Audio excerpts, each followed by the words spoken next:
سوال ہے کہ قرآن مجید میں کس سبزی کا نام موجود ہے؟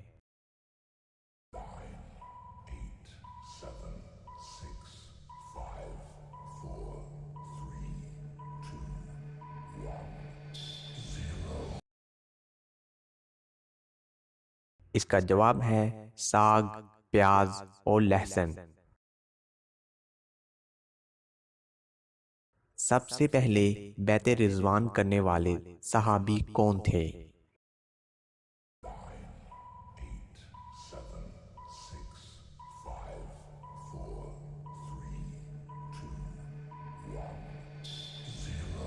اس کا جواب ہے حضرت سنان رضی اللہ تعالی عنہ۔